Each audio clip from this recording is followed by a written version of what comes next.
কিডন্যাপারের হাত থেকে উদ্ধার করে পুতুলকে ফিরিয়ে আনলো দীপু। হ্যাঁ বন্ধুরা, কার কাছে কই মনের কথা সিরিয়ালে আজকের পর্বে তোমরা এরকমটাই দেখতে পাবে। পুরো গল্পটা জানতে হলে প্লিজ লাইক দিয়ে সঙ্গে থেকো। তীর্থঙ্কর শিমুলকে ফোন করে বলে যে আমি চারিদিকে খুঁজে ফেলেছি কিন্তু কোনো পুতুলের খোঁজ পাচ্ছি না, পুলিশ অফিসাররাও কোনো খোঁজ পায়নি। তখন শিমুল বলে এখানেও তো আসেনি, আমরা তো পুজো মণ্ডপেই রয়েছি, কিন্তু এখনো আমরা মাকে কথাটা জানাতে পারিনি কারণ এখানেও পুতুল দিয়ে আসেনি। শিমুল তীর্থঙ্করকে বলে যে তীর্থঙ্কর দা তুমি এখানে চলে এসো, যদি এখানে আসে তাহলে তুমি পুতুল দিকে সঙ্গে নিয়ে বাড়ি ফিরে যাবে। তীর্থঙ্কর বলে যে ঠিক আছে, আমি কাছাকাছি চলে এসেছি, আমি যাচ্ছি ওখানে। এদিকে পুতুলকে কিডন্যাপার নিয়ে চলে যাচ্ছে, সেই সময়ই একটা পাড়ার ছেলে দেখতে পায় পুতুলকে বলে পুতুল দি তুমি কোথায় যাচ্ছ, তোমার আজকে বউ ভাত না, তুমি এখানে কেন? তখন লোকটি ভয় পেয়ে যায়। পুতুল বলে আমি তো মায়ের কাছে যাচ্ছিলাম কিন্তু অটো ভাড়া ছিল না, এই লোকটি আমার অটো ভাড়া দিয়ে দিয়েছিল, এখন বলে আমাকে খাওয়াতে নিয়ে যাবে, সে দেখ না তখন থেকে আমাকে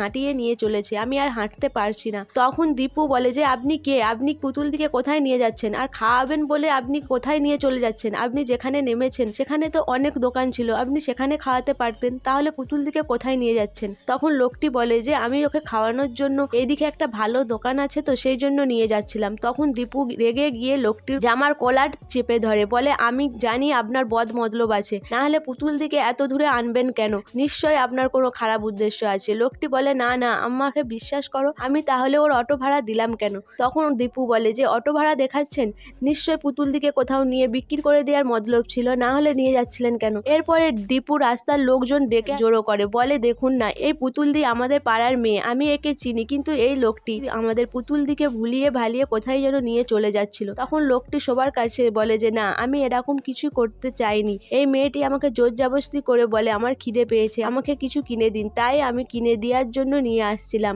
এরপরে লোকজন সেই লোকটিকে মারধর শুরু করে। তখন দীপুদা বলে যে ইনিকে আগে পুলিশের হাতে তুলে দিন। এরপরে দীপুদা পুতুল দিকে বলে যে তুমি বাড়ি থেকে কেন বেরিয়ে এসেছো, তোমার তো আজকে বউ ভাত, তুমি কাকেও কিছু না বলে নিশ্চয় চলে এসেছো। তখন পুতুল দি বলে যে হ্যাঁ, আমি কাকেও কিছু বলে আসিনি, স্যার তো বাড়িতে ছিল না, আর আমার মায়ের জন্য মন খারাপ করছিল, সেই জন্যই আমি চলে এসেছি, আমাদের পাড়ায় তো আজকে শিবরাত্রি, আর আমি সেখানে জল ঢালবো। তখন দীপুদা বলে আজকে তোমার বউ ভাত, তোমার এটা করা উচিত হয়নি, নিশ্চয়ই বাড়ির সবাই খোঁজাখুঁজি করছে, তোমার বাড়ির লোককে বলে আসা উচিত ছিল।